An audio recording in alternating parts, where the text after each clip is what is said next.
Baik, Assalamualaikum, salam sejahtera, salam GBN, salam Malaysia, salam kuasa ketiga.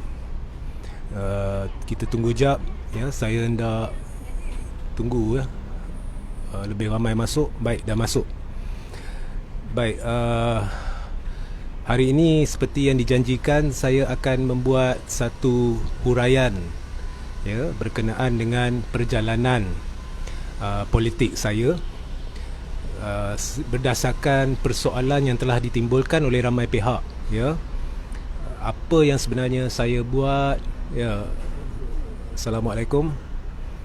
Apa yang sebenarnya saya buat, mengapa saya buat, apa yang mendorong saya, dan apakah yang salam dari Kajang, salam kembali, dan apakah motivasi saya, okey, dan apakah sebenarnya ancaman yang sedang dihadapi oleh negara ini. Bagi saya ancaman lah. Dan mengapa kita perlu melakukan satu perubahan dengan kadar segera sebelum ancaman ini melarat. Jadi ini yang saya nak jelaskan kepada anda. Okey. Jadi hari ini dia lebih kepada perjuangan peribadi saya. Jadi kalau ada pihak yang tidak ingin dengar, Laskar ke apa ke, jadi saya tak paksa. Okey, anda boleh keluar, tapi bagi mereka yang hargai perjuangan saya, mereka ingin kejujuran dari saya, jadi saya nak berkongsi, dan saya nak jelaskan sejelas-jelas mungkin apakah sebenarnya ancaman yang kita hadapi. Okey. Jadi untuk makluman saudara-saudari, perjuangan saya sebenarnya bermula pada tahun 2004. 2004 ni tak silap saya sebelum 2003. Tidak ramai yang tahu bahawa saya ada satu organisasi rahsia. Organisasi ini dikenali sebagai Justice for All. Ianya terdiri daripada sekumpulan 7 orang. Dan kami kerap berjumpa lewat malam, di Pulau Pinang. Okey. Lewat malam dan berbincang isu-isu politik negara. Dan pada masa itu saya pun muda, dalam 20-an kot, 20-an lah, umur 20-an, 30, awal 30-an. Okey. Dan perbincangan kami menjurus kepada masalah yang akan timbul, yang saya jangkakan, akan timbul susulan peletakan jawatan Tun Dr. Mahathir Mohamad sebagai Perdana Menteri. Okey. So Justice for All ni, saya lihat ada satu ancaman yang sedang muncul disebabkan fenomena reformasi. Pada jangkaan saya pada ketika itu, akan berlaku satu masalah besar dalam politik negara jika tidak ditangani, dan masalah ini dibawa oleh Anwar Ibrahim. Biar Anwar Ibrahim bebas ke, di dalam penjara ke, itu tak jadi pertimbangan. Saya dah rasakan bahawa Anwar sudah mencetuskan satu pergerakan yang akan membantut perkembangan demokrasi, kelangsungan politik UMNO. Dan saya tahu, saya ada maklumat pada ketika itu bahawa Anwar sebenarnya menggunakan Parti Keadilan sebagai satu helah dalam rancangan jangka panjang dia, misi dia untuk kembali ke UMNO. Dan memang dia bersekongkol dari dulu sampai sekarang dengan Datuk Seri Dr. Ahmad Zahid Hamidi. Jadi dia biarkan Zahid, dia suruh Zahid ni duduk dalam UMNO, dan dia ingin melakukan sesuatu supaya akhirnya pada satu masa nanti, kalau Anwar tidak berjaya atau Parti Keadilan tidak berjaya membentuk kerajaan dan Anwar tidak berjaya menjadi Perdana Menteri, sekurang-kurangnya Zahid boleh melakukan kerja dia sehingga satu masa di mana Zahid boleh menjadi Presiden UMNO dan kemudian boleh bermula satu usaha untuk Anwar kembali ke dalam UMNO atau kerjasama dengan UMNO. Jadi ceritanya sebenarnya perkara ni sudah pun dirancang semenjak reformasi dimulakan, dan Zahid disuruh jangan keluar UMNO ataupun duduk di dalam UMNO buat kerja hang kat sana. Jadi kita dah tahu, saya dah ada maklumat. Jadi itulah saya mulakan pergerakan Justice for All, dan ianya adalah satu pergerakan rahsia. Dan kami kerap berjumpa, dan pada masa itu saya ingat lagi kita diklasifikasikan sebagai golongan muda. Okey. Jadi saya dah jangka bahawa akan sampai satu masa di dalam politik negara golongan muda akan jadi peneraju. Mungkin pada tahun 2020, 2030, tapi akan sampai satu masa. Tetapi pada tahun 2003-2004 saya dah beritahu kepada pejuang-pejuang bersama saya bahawa kita terlalu awal, sebab belum sampai masa lagi di mana golongan muda seperti kita diambil dengan serius.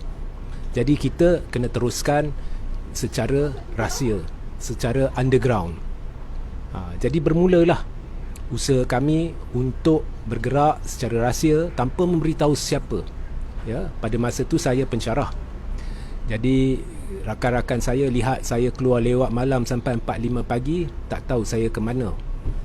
Sebenarnya saya beritahu saya nak pergi buat kerja dekat kafe dan sebagainya. Sebenarnya kita kerap bermesyuarat dan merancang dan berjumpa dengan ahli-ahli politik tertentu, khususnya layer kedua, ketiga lah, bukannya yang atas-atas lah.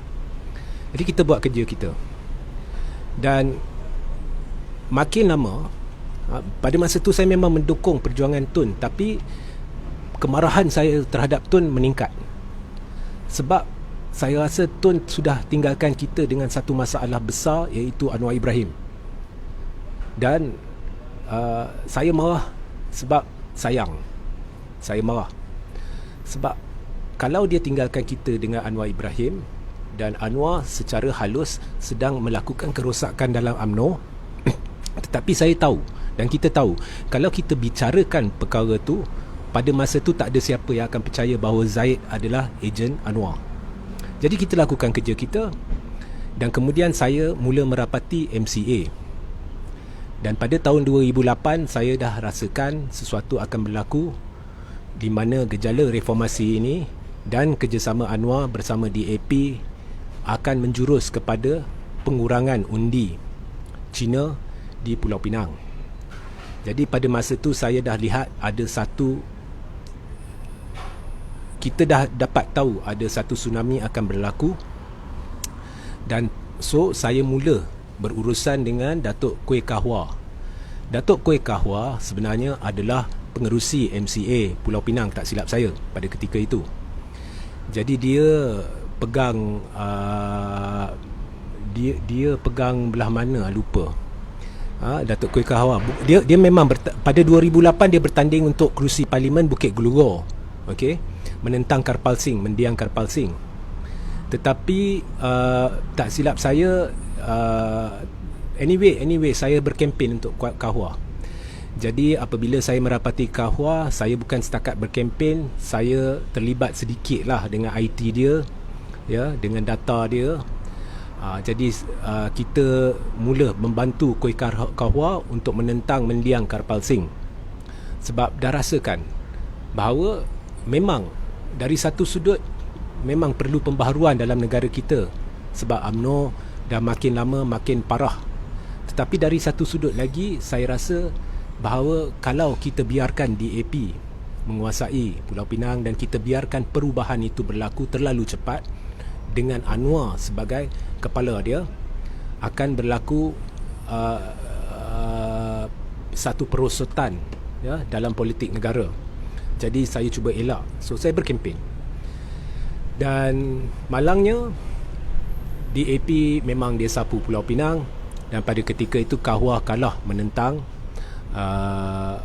Karpal Singh. Jadi mendiang Karpal Singh, kemudiannya dia pegang Bukit Gelugor. So dengan rasa tidak berpuas hati, makin lama saya cubalah beberapa helah untuk rapatkan diri saya dengan pemimpin atasan, sebab saya beritahu kumpulan Justice for All ni, the level we are playing is not going to get us anywhere. So pada masa itu saya pun dah berhenti menjadi pensyarah dan saya menceburi bidang perniagaan buat sementara waktu. So saya ada kelebihan saya dari segi sebab saya saintis. Jadi saya ada ciptaan-ciptaan teknologi yang telah saya buat. Salah satu daripada teknologi yang telah saya cipta pada ketika itu adalah mesin cantas, ya, menggantikan cara mencantas kelapa sawit yang lama, dan dengan menggunakan mesin. Pada masa itu memang tak digunakan lah.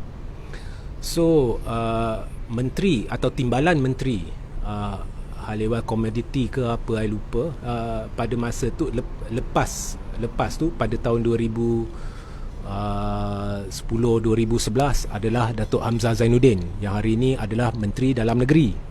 Tak lupa, saya lupa tahun bila, 2011 ke 2012 ke bila ke 2010 ke.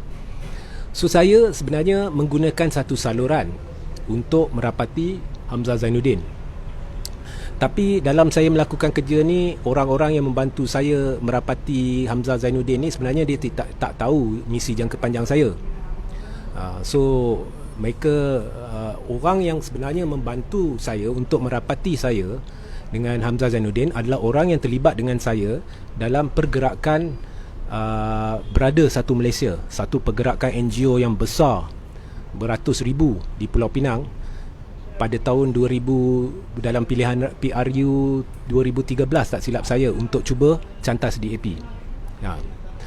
So anyway, dah situ dah mulalah kerap berjumpa dengan Hamzah, merapati Hamzah dan membentangkan proposal saya, ya, berkenaan cantas, berkenaan dengan jubin plastik menggantikan jubin seramik, di mana teknologi itu saya ada, macam-macam lagi. Tapi sebenarnya apa yang saya ingin lakukan adalah untuk cuba masuk lebih mendalam dalam UMNO ni dan selamatkan UMNO dengan menyedarkan UMNO bahawa inilah rancangan jangka panjang Anwar dan inilah rancangan rahsia Zahid Hamidi. Okay. So tak berjaya. Kemudian begitulah. Saya rasa benda ni dah takkan pergi ke mana juga ni. Okay. So kalau begitulah keadaannya, I have to be famous. Saya tak boleh bergantung pada mereka ni. Sebab saya lihat tahap perosotan dalam akhlak pemimpin-pemimpin politik negara dah teruk.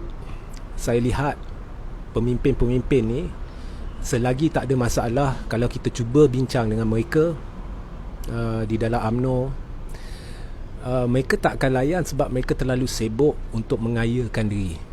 Mereka terlalu sibuk untuk kepentingan diri. Saya bukan cerita pasal Hamzah ni, saya cerita secara am, bukan nothing to do with Hamzah. Okay.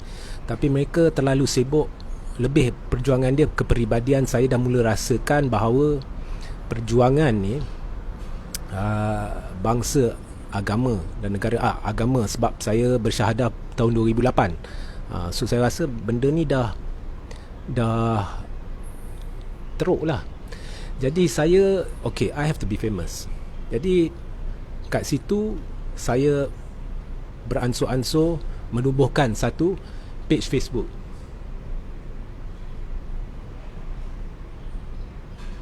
Aisyah Sulaiman, nanti saya akan ceritakan. Soalan tu saya akan ceritakan. Jadi saya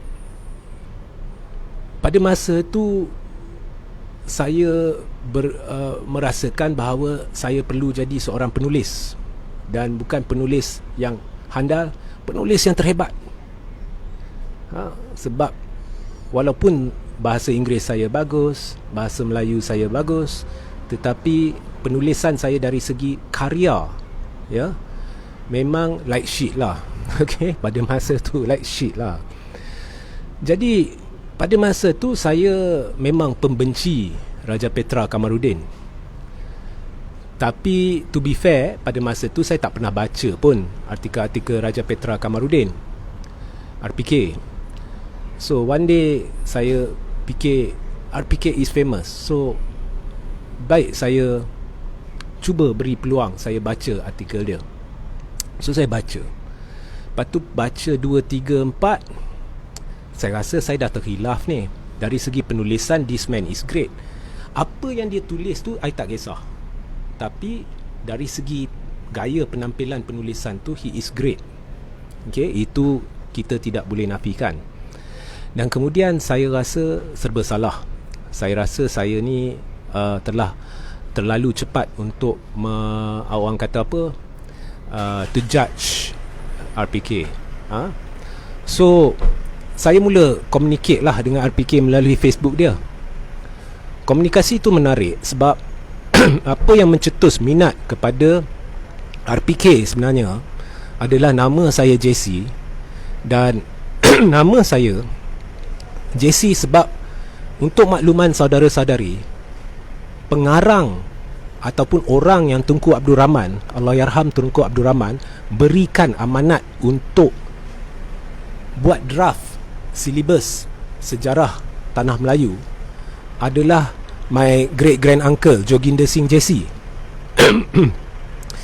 Jadi RPK sebenarnya dia membesar dengan membaca buku sejarah Joginder Singh JC. Lepas tu ada penerbit lain dia ambil dari Joginder tapi dia kurangkan lah dia punya kandungan. So lepas tu mula komunikasi, dan dengan saya dengan RPK kami menjadi rapat, dan saya pun mula rapat dengan RPK dan appreciate him. Saya pun appreciate him, dan saya minta dia jadikan saya seorang penulis yang baik. Jadi apa yang dia buat ialah dia beri ruang kepada saya dalam Malaysia Today. So di dalam Malaysia Today saya menjadi kolumnis di sekitar tahun 2014. Jadi kerap saya tulis artikel dengan gelaran Reggie JC. Okey. Dan pada satu hari, semakin saya menceburi bidang penulisan ni, semakin dengan maklumat-maklumat yang saya ada, yang saya rahsiakan daripada semua termasuk RPK, saya dapat rasakan bahawa PRU 15 akan menjadi PRU yang paling penting dalam sejarah, the mother of all elections.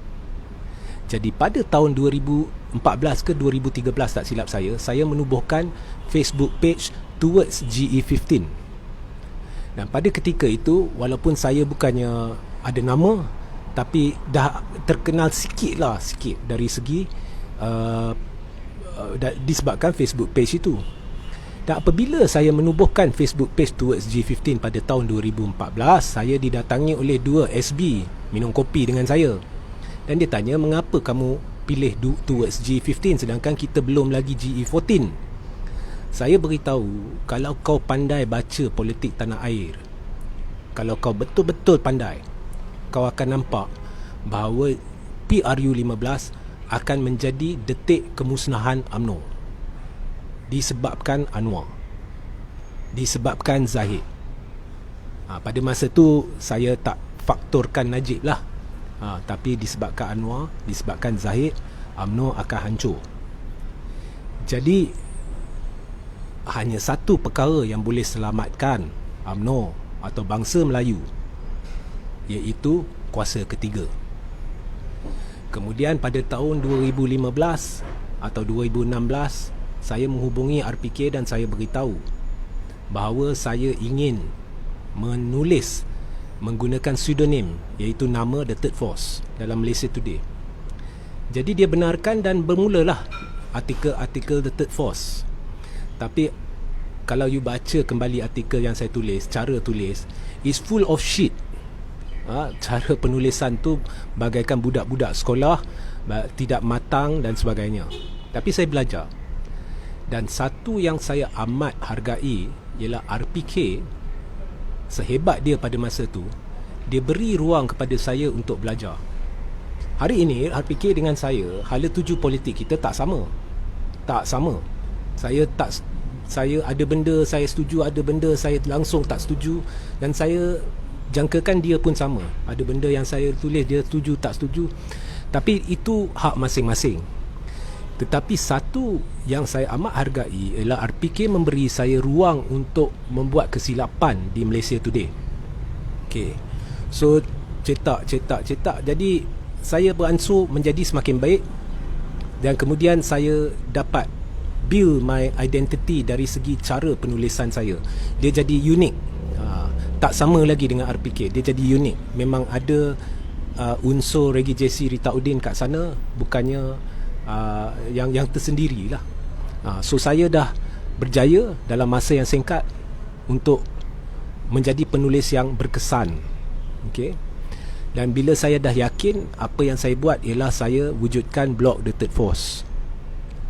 Semuanya sebenarnya menjurus kepada PRU 15, dan perkara ni saya tak pernah cerita kepada sesiapa. Hari ini hari pertama dalam sejarah yang saya ceritakan. Walaupun saya PRU 14 saya berkempen untuk Barisan Nasional, walaupun PRU 14 saya mati-mati berkempen agar Barisan Nasional nak menang, tapi tak pernah saya ceritakan bahawa saya tahu bahawa PRU 15 akan jadi the mother of all election. Dan buktinya adalah Facebook page yang saya tubuhkan. Baik. Tapi pada masa itu saya masih lagi tidak ada network. Okey. Network untuk maknanya untuk mendapat maklumat yang sahih. Maknanya saya bergantung kepada orang. Dan oleh kerana persekitaran saya pada ketika itu, maka orang-orang yang saya hubungi adalah orang-orang yang secara tidak langsung berkait dengan Datuk Seri Najib Tun Razak. Sekarang saya dah faham bahawa maklumat yang sampai selalunya distorted. Blogger-blogger kat luar sana, maklumat mereka semuanya mungkin 30% betul, 70% dah ada perencah, ada kicap, ada macam-macam lah dicampur. Jadi dianya tidak tepat. Jadi walaupun saya marah dengan Tun disebabkan membenarkan fenomena Anwar Ibrahim ini terjadi, dan saya rasa Tun lepas jawatan terlalu cepat, sebab sepatutnya dia kekal di dalam kabinet dan selesaikan isu keadilan. Hancurkan terus keadilan ni, sebab ianya satu masalah besar. Tetapi saya tidak membenci Tun. Marah tu marah sebab sayang, tapi tak benci. Tetapi disebabkan dirasuk oleh maklumat-maklumat yang kurang tepat, saya percaya bahawa Najib ini adalah benar, dan apa yang Tun lakukan terhadap Najib adalah tidak patut. Jadi dalam kekhilafan itu, saya memperjuangkan Najib dari segi Najib ini sedang dianiayai. Baik, kemudian PRU terjadilah dan Barisan kalah. Sebaik selepas Barisan kalah, apa yang saya putuskan adalah tak cukup dah. Saya bergantung kepada layer kedua, layer ketiga ni tak cukup. Saya perlu jumpa Najib, sebab saya berbincang dengan Tok Guru saya. Dalam Islam ni kita tak boleh fitnah. Jadi kalau kita dengar orang kata Rosmah ni dia dandan rambut lah macam ni lah, macam itulah, Najib ni lah, itulah, kau kena lihat dengan mata sendiri, kau kena dengar dengan telinga sendiri, dan kau kena lihat bukti-bukti yang sahih dengan berjumpa dengan orang-orang yang benar, bukannya menerusi hearsay. Jadi saya kata tak cukup, sebab misi saya adalah untuk memperbarui keimanan saya. Sebab dosa saya tu banyak, walaupun dah syahadah, dosa saya tu banyak. Memperbaharui keimanan saya, memperbaiki diri saya, menjurus lebih kepada kebenaran, buang nafsu-nafsu saya secara perlahan, dan memegang kepada kata Tok Guru saya bahawa saya mesti lihat sendiri. Jadi saya merapati seorang yang kira orang rapat Najib ni, dan saya kata mesti ada sebab saya nak jumpa Najib. Jadi saya kata saya ada penyelesaian untuk membantu Najib. Minta maaf lah kalau Datuk Seri Najib dengar hari ini. Itu sebenarnya hilah. apa yang saya nak buat ialah saya nak rapati Najib. Saya mesti rapati Najib, saya mesti lihat sendiri. Dan saya bertekad, selepas saya buat kajian, kalau saya dapati Najib ni memang benar-benar diaibkan, maka saya akan perjuangkan Najib. Tapi kalau saya dapat tahu bahawa Najib sebenarnya sedang memperdaya Umar, saya tidak akan maafkan Najib. Sebab Najib bersekongkol dengan Zahid dan Anwar. Saya dapat tahu, saya dapat bau. Jadi lepas pilihan raya, kalau korang ingat, Najib pergi bercuti di Langkawi, getaway. Di situlah pertemuan pertama saya dengan Najib berlaku. Dan saya duduk dan saya bincang dengan Najib, dan saya lay out strategi saya. Ada benda tu saya main tembak je, tapi saya beritahu dia satu secara jujur, bahawa I can help you. Tetapi apa yang saya tidak beritahu dia adalah, apabila saya dah yakin bahawa anda sebenarnya telah diaibkan, I can help you. Sebab saya ni manusia jenis, kalau saya bertekad untuk lakukan sesuatu, saya akan lakukan. Pada masa yang sama, saya dah mula berjumpa dengan kenalan-kenalan lama Tun yang saya tidak boleh sebenarnya bongkarkan. Dan banyaklah perbincangan sini sana yang saya lakukan lah. Di depan geng-geng Najib ni saya berlaku naif, tetapi dalam senyap banyak kerja yang saya lakukan. Sampai berjumpa bekas-bekas pegawai-pegawai SC, Securities Commission. Ada juga pegawai-pegawai dari Bank Negara. Ada juga ahli-ahli politik tertentu. Banyak kerja yang saya lakukan waktu malam. Beransur-ansur. Dan dalam kehadiran saya di rumah Najib, saya tak nak cerita lebih. Sebab bagi saya it is unethical kalau saya cerita apa yang berlaku antara saya, Najib, Rosmah dan sebagainya di dalam rumah, because that is not fair to them. Tetapi saya dah tahu, bila saya dah puas hati bahawa Najib sebenarnya telah perdaya Umar, dan apabila saya dah tahu dengan yakin bahawa Najib bersalah di dalam kes SRC, Najib bersalah di dalam kes 1MDB, dan setelah saya menilai semula sejarah Tun, bukan seperti mana yang dicetak di dalam blog-blog, bukan seperti mana yang diceritakan selama 2 dekad selepas Tun letak jawatan. Saya menangis sebab saya rasa diri saya diperbodohkan, dan saya manusia yang jahat sebab saya telah not so much because I insulted Tun, but because I insulted my own intelligence. Saya dah terkhilaf, saya dah tersasar, saya dah terpesong, dan kemudian saya bertekad I need to tebus balik kesalahan saya. So sebenarnya dia lebih kepada tebus balik. Tebus balik bukannya untuk apa-apa. Jadi apa yang saya buat, audiens saya pada masa tu lebih kepada audiens pro Najib yang dah taksub dengan Najib. Untuk ubah audiens taksub Najib ni, kita tak boleh satu malam kita beritahu, mulai hari ini saya tolak Najib, saya terima Tun. Tak boleh. Jadi saya buat satu fasa peralihan. Fasa peralihan tu makan masa lebih kurang 6-8 bulan. Okey. Dan akhirnya di penghujung, di awal lah 2019 pertengahan macam tu, saya orang dah beransur-ansur rasa bahawa saya ni adalah pendukung perjuangan Tun. Bila dah sampai pertengahan 2019 tu, saya rasa semua orang dah tahu, cuma saya tak sebut. Sebab tujuan saya adalah untuk membuka mata pendukung perjuangan Najib ni.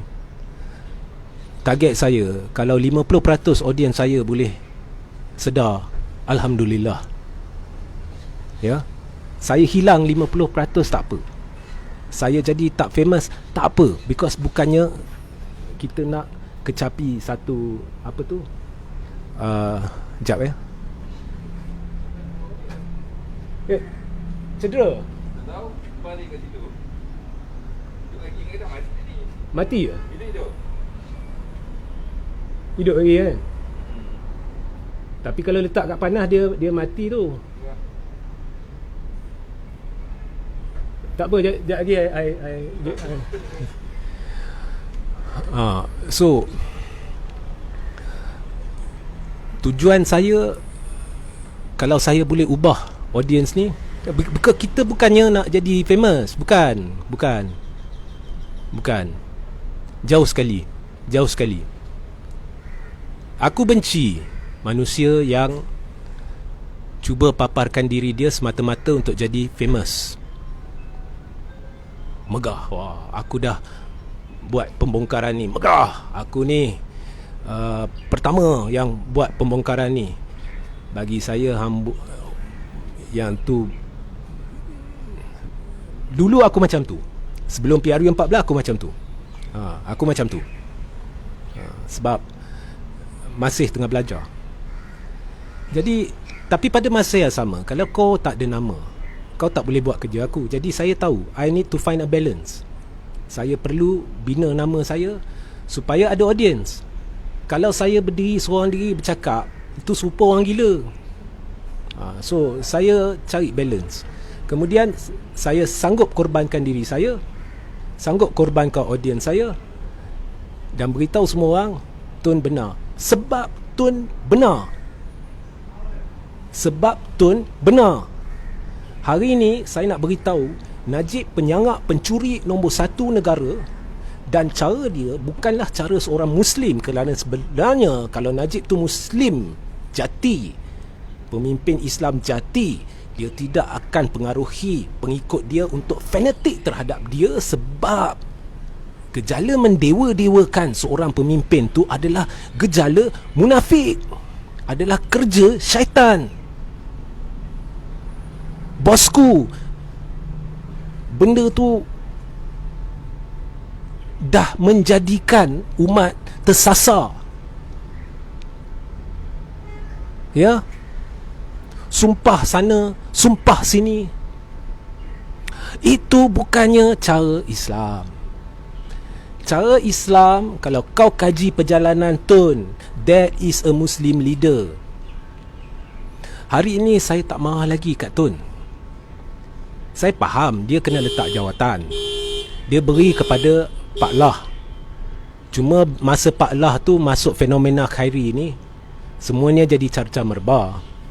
Kalau tak jadi fenomena Khairi ni, yang pada ketika tu memang opportunis pun, maka bolehlah dikekang fenomena reformasi ni. Tapi memandangkan Khairi gagal, Pak Lah gagal, jadi skandal sana, skandal sini, sebenarnya ianya semuanya satu kebaikan. Khilafan saya adalah saya marah Tun, tetapi sebenarnya Allah dia ada cara nak tunjukkan kita, nak buka mata kita. Sebab kalau benda ni tak terjadi,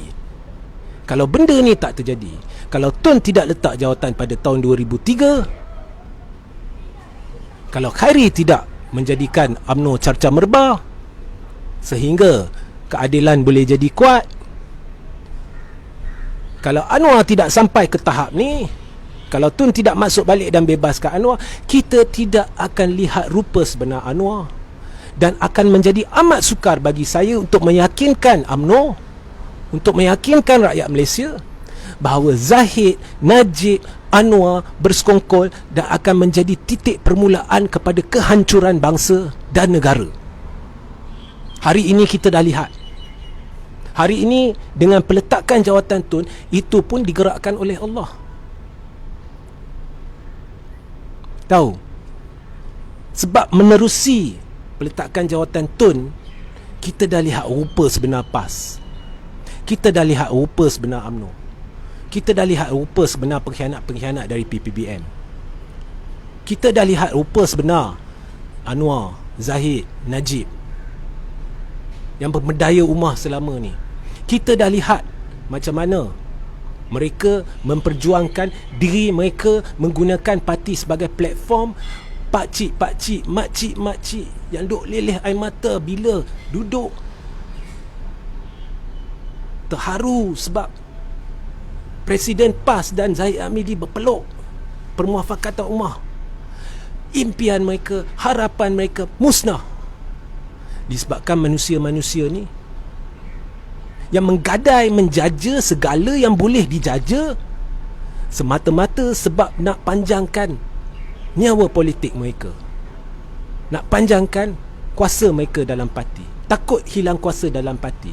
Sebab kalau Zahid hilang kuasa dalam parti, maka dia tidak ada lagi saluran untuk berunding dengan Muhyiddin, mungkin untuk kebebasan dia. Kita dah sampai fasa kehancuran, dan kehancuran ni bukannya dibawa oleh orang lain, oleh pihak saya yang cuba menjelaskan kepada anda.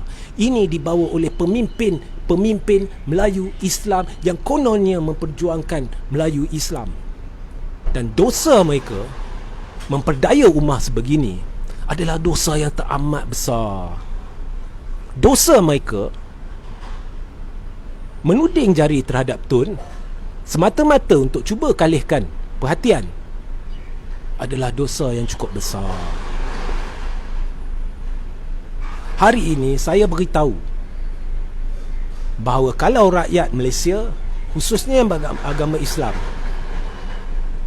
kalau anda masih dukung perjuangan Najib, kalau anda masih dukung perjuangan Zahid, kalau anda masih dukung perjuangan Anwar, anda bersekongkol dalam satu komplot untuk menjatuhkan agama, bangsa dan negara.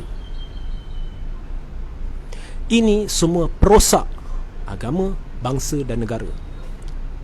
Ini makhluk perosak rumah tangga dalam erti kata yang sebenar-benarnya. Dan hari ini saya boleh beritahu kepada anda, yes, apa yang Tun kata benar.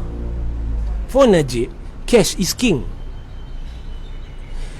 Bertabur duit, dana, tabur yang dikeliling dia bukannya penyokong, dikeliling, betul-betul dikeliling dia, betul-betul dikeliling Rosmah, bukannya pentaksub, bukannya penyokong. Ini semua orang yang gila dahagakan duit. Orang bermasalah, betul-betul bermasalah.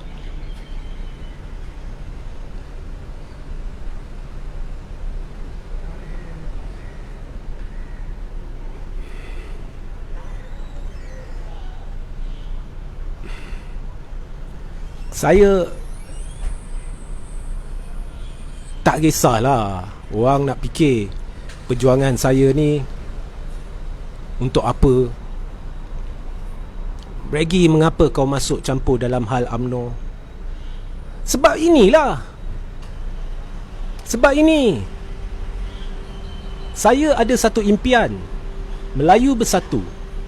Sebab bila Melayu bersatu, masalah negara akan selesai apabila Melayu diwakili oleh satu wakil, Cina diwakili oleh satu wakil, India diwakili oleh satu wakil, Kadazan dan sebagainya duduk balik di meja perundingan dan selesaikan segala apa masalah yang selama ini tidak boleh diselesaikan sebab makhluk-makhluk perosak ini. Malangnya tidak boleh. Malangnya tidak boleh. Sebab bukan hanya UMNO, mana-mana parti yang mengikuti cara UMNO, parti itu akan rosak. Dan kalau saya boleh bau di mana-mana parti sudah ada fenomena ego, sudah ada fenomena masalah komunikasi, saya akan menjarakkan diri dari parti itu. Sebab parti yang membawa budaya yang telah diterapkan oleh UMNO adalah parti yang akan hancur seperti UMNO. Parti yang menjaja agama, memutarbelik agama, petik dalil seperti PAS, menjadikan saya hampa dengan PAS kebelakangan ini.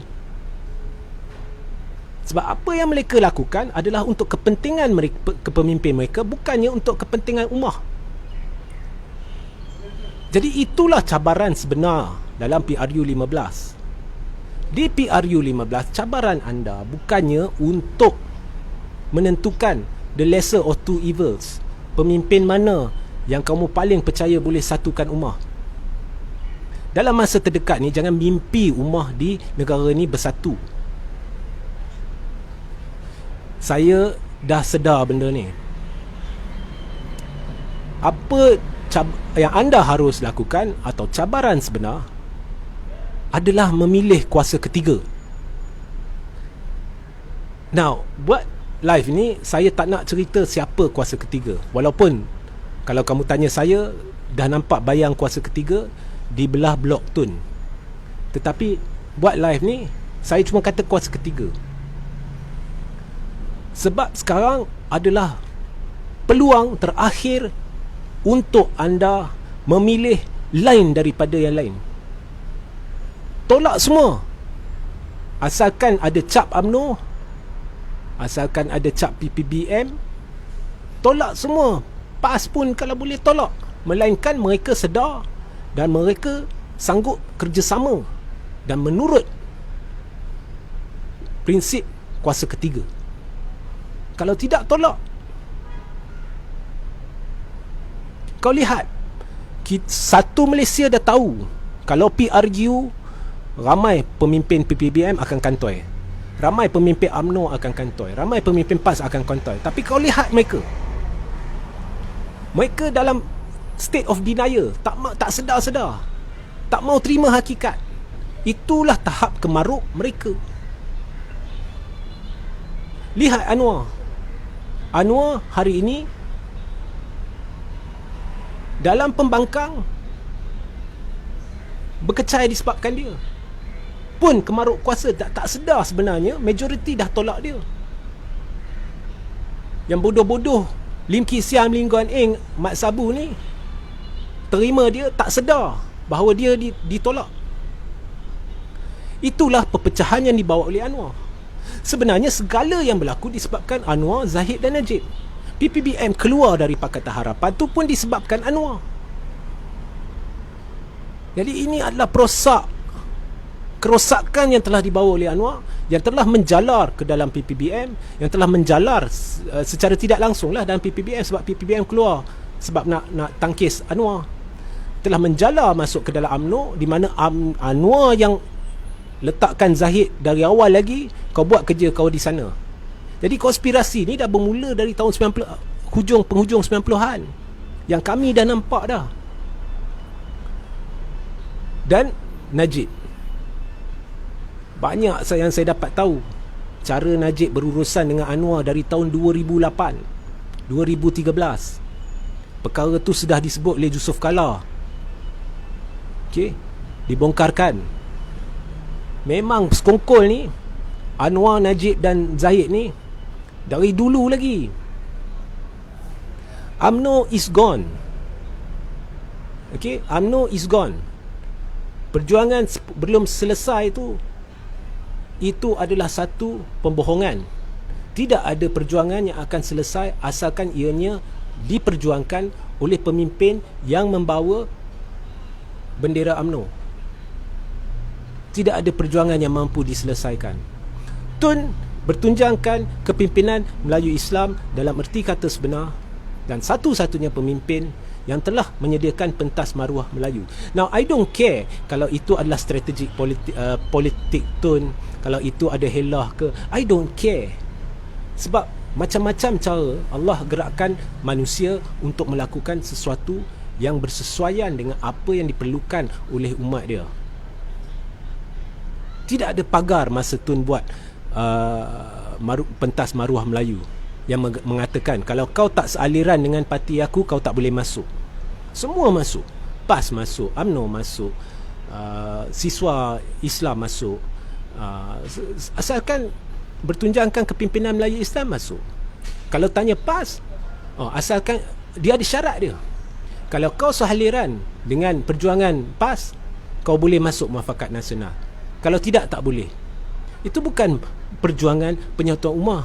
Itu penyatuan parti-parti politik berkepentingan ala barat, ala demokrasi, yang sebenarnya bukannya sistem bertunjangkan Islam. Ya. Jadi korang faham sedikit perjuangan saya. Ya, memang dalam perjuangan ni saya lepas PRU 14 memang bercadang nak bertanding di PRU15, betul, ramai dah tahu. Tapi benda tu saya dah nilai semula beberapa bulan, minggu lepas, beberapa 2-3 bulan lepas. Sebab dalam Islam kita kena berjuang dengan pandai baca zaman. Pertama sekali, ini adalah zaman alah baru bagi golongan muda. Keduanya, baca zaman tu, kita kena lihat keperluan zaman dan peranan kita pada zaman tersebut. Berdasarkan persekitaran terdekat saya dan orang-orang yang mungkin saya berurusan, sama ada secara langsung atau tidak langsung, saya tak nampak lagi macam mana saya boleh mewakilkan diri saya sebagai seorang calon. Tak nampak. Banyak masalah yang saya nampak. Masalah komunikasi, masalah ego. Tapi perjuangan saya tak akan ubah. Perjuangan saya tak akan ubah. Saya, kesemuanya saya serah kepada Allah. Dan saya tidak akan buat keputusan hari ini apakah yang saya akan lakukan selanjutnya. Tetapi yang saya tahu bahawasanya anda hanya ada satu pilihan setakat ni yang saya nampak, iaitu kuasa ketiga. Dan selama ni anda telah disajikan dengan fitnah, pembohongan terhadap Tun. Saya selalu beritahu kepada orang, Tun ni dia heret Najib ke mahkamah, dia bawa bukti. Sekarang BN dah pegang balik. Menteri Kewangan ni pun bukan tak ada hubung kait dengan Najib. Suruhlah, koreklah bukti yang boleh membuktikan Tun tak usah recycle cerita lama. Yang geng-geng Najib ni pandai buat ni recycle cerita. Heret dia pergi mahkamah, habis cerita.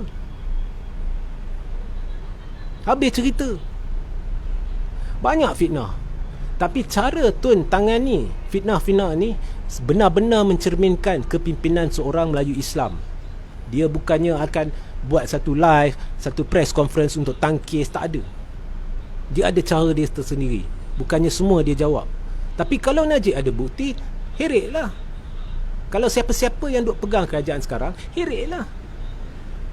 20 tahun kita dengar cerita ni. Masa 1MDB Tun serang 1MDB ni, masa tu Najib adalah Menteri Kewangan, Perdana Menteri. Satu bukti pun tak keluar. Pewajar lah, inilah, itulah, tapi tak keluar bukti. Aku dah lihat semua. Aku dah buat kajian mendalam. Ya. Jadi tak usahlah korang ni buat seperti saya. Kalau setakat nak baca, dengar cerita, tak payah. Kalau kau betul-betul nak perjuangkan sesuatu, kau pergi, jumpa, lihat, dapat tahu dari sumber asal, sumber asli dengan sendiri. Kalau tidak, jangan buang masa dengan cerita tu. Okay? So inilah perjuangan saya. Pasal tadi, okay, kalau ada apa-apa soalan boleh tanya sekarang. Kalau tidak, saya nak hentikan live ini. Pasal tadi, am I in a inner circle? The answer is no.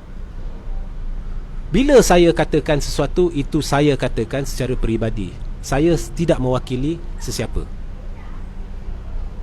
Okey? Okey.